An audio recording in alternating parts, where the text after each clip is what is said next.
This interview precedes your event here at Morningside College. What do you want to get across at your event today? And I understand there's a new policy piece that you're rolling out today. That's right. So the big part is what 2020 is all about.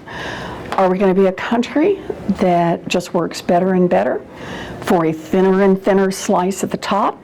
The rich and the powerful are going to do great. Everybody who can hire an army of lobbyists and make a lot of campaign contributions and buy their own experts are all going to do great, and everybody else is going to get left behind?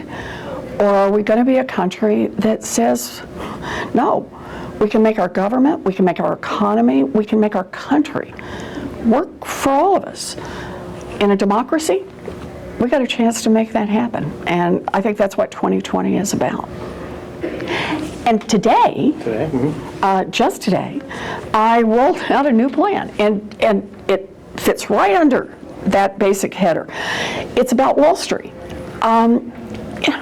We got a problem, and that is that this government is working great for Wall Street. They get tax breaks, they get all kinds of loopholes and exceptions and special deals, and parts of Wall Street are sucking value out of the rest of the economy. So the stock market keeps doing better and better, but American families are caught now for decades in basically flat incomes, while all of their big expenses, housing, health care, child care, educating their children, all go through the roof. One part of what Wall Street does is through private equity, where these high-powered investors swoop in, buy up an ongoing business, suck all the value out of the business, sell it off for spare parts, and they leave rich. And hundreds of people, thousands of people are left with no jobs, no pensions, and communities are hollowed out.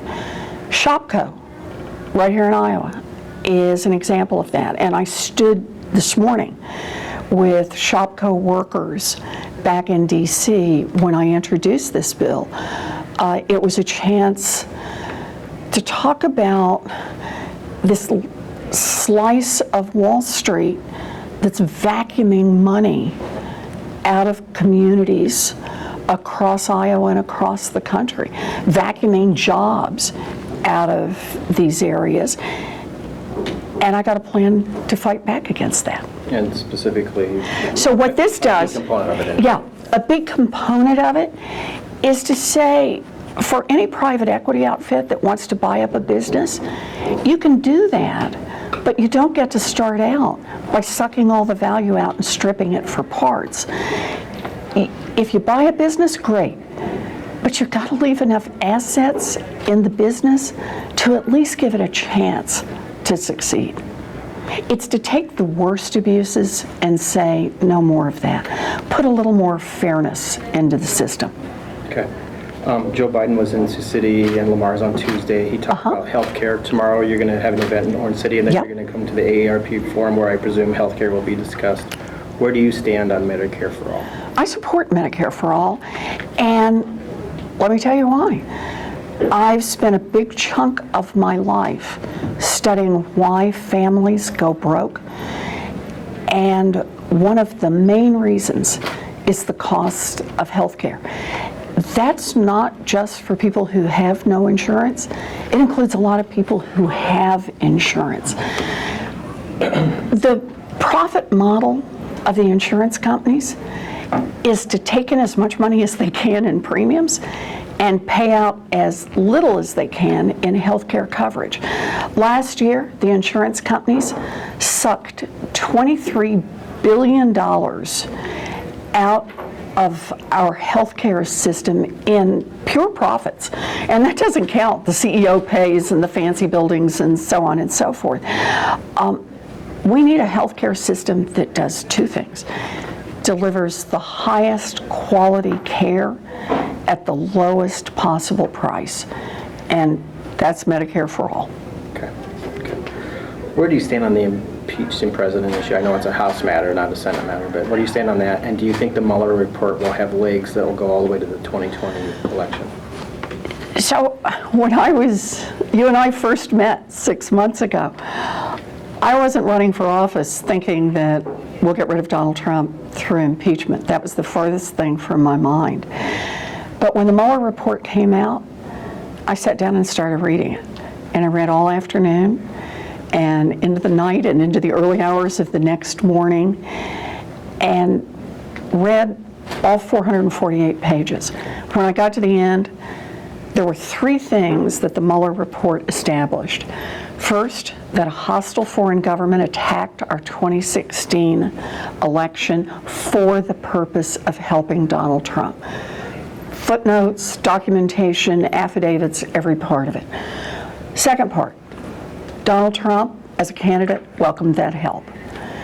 Again, footnotes, documentation. And the third part, when the federal government tried to investigate those first 2 parts, as president, Donald Trump did everything he could to stop that investigation, to derail that investigation, to move it somewhere else. Mueller lays out 10 instances of obstruction of justice. Again, documentation, footnotes, every part of it. When I got to the end, I drew the conclusion that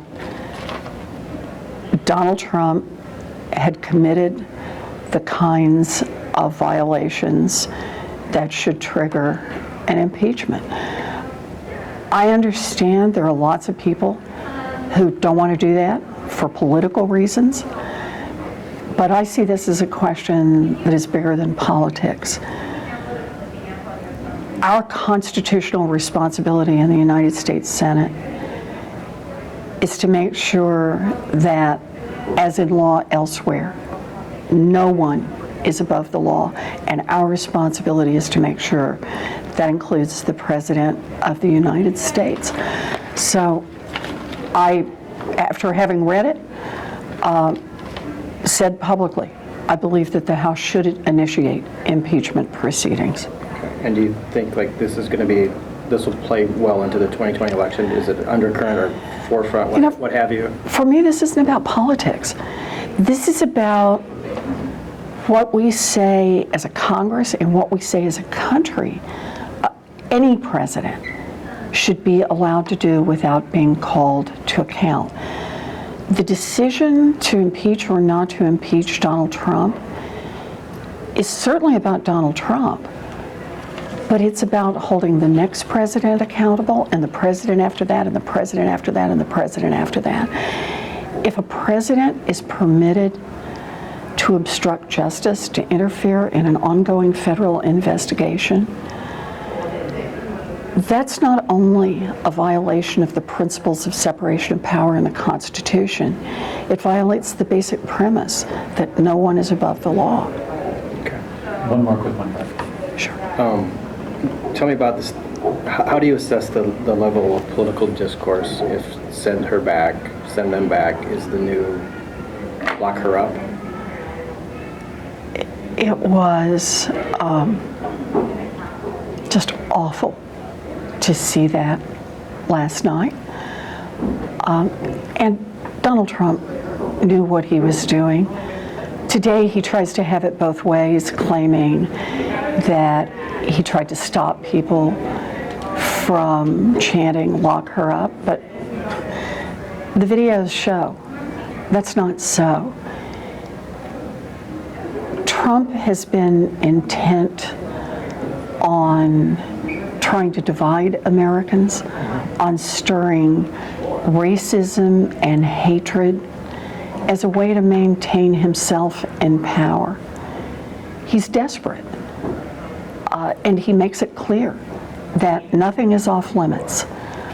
I think it is the responsibility of every one of us to call him out on this and to say his racist rants do not represent the America of our best values. Okay. One more really quick. Sure. light question. Campaigning takes a lot out of a person. It's, grueling, what have you. Of all the, when you're on this, what is the comfort food that you like to have on the campaign trail that you like to get from If I as can, often as you can? that's right. If I can, I love guacamole and chips. Okay. Now, it's not everywhere. Cheeseburgers are good when you can't find guacamole, but it's one of my favorites. Though, I will say, at a time when the President of the United States makes our discourse so dark and demeaning to our fellow American citizens, getting out and campaigning is exciting and energizing. People come to town halls because they believe in democracy and believe in what we can create together. I've loved every minute of the past 6 months. I've loved the chance to be with people and to talk about what's broken, the plans to fix it, and most of all, how we build a movement to make that happen. Here in Iowa, as much as people worry about our current president, there's a deep undercurrent of optimism that we can be the country we want to be. In spite of what we saw at a rally last night and Exactly. all that. That people are more fired up than ever, that we're going to do better than this.